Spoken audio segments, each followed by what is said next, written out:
Contraintes à Kaffrine, quelles sont réellement les contraintes que vous avez eu à détecter ici dans la région de Kaffrine? Bon, c'est le manque d'abord de signalement. C'est le manque de signalement.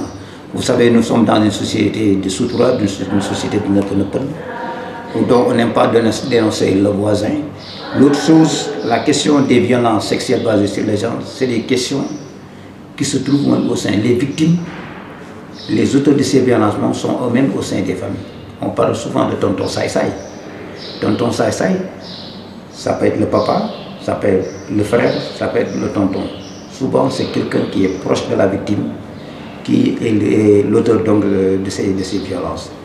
Néanmoins, donc, il nous faut l'autre contrainte, c'est lié au cloisonnement.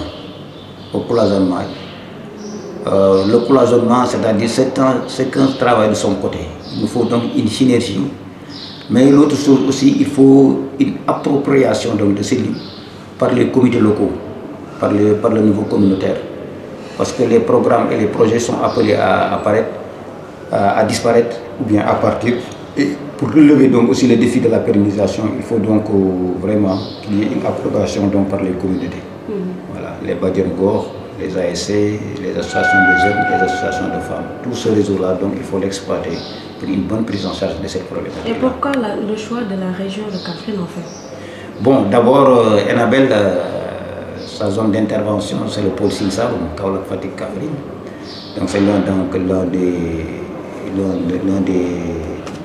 éléments d'explication pour Kaffrine. L'autre explication, c'est que c'est un phénomène réel au niveau de Kaffrine. Donc pour venir à bout de ce phénomène, il nous faut donc nous concerter entre acteurs et prendre des mesures urgentes pour venir à bout de ce phénomène social. Et les mesures urgentes, est-ce que vous pouvez les donner? D'abord, parmi les mesures qui sont des mesures phares, il y a ce qu'on appelle un centre de prise en charge unique, les One Stop Center, qui est un modèle de référence au niveau international, où il y a une prise en charge holistique et intégrée au niveau de ces centres au niveau du centre de santé. C'est-à-dire qu'il y aura un centre qui sera construit au niveau du centre de santé pour une prise en charge holistique et intégrée. Holistique intégrée, pourquoi? Parce que ça va nous prendre en charge l'ensemble des approches. La prise en charge médicale, la prise en charge juridique, la prise en charge psychosociale, la prise en charge financière, pour permettre à la femme, à la victime, la fille ou la femme victime, de s'autonomiser et d'avoir une indépendance et de s'insérer réellement au sein de la société. Voilà, comme je l'ai dit tantôt, c'est pour mettre en place des mécanismes de prise en charge de la violence sexuelle basée sur le genre et la santé reproductive des jeunes et des adolescents. Vous savez, les questions de violence basée sur le genre est une question souterraine. C'est une question latente, ce n'est pas une question manifeste.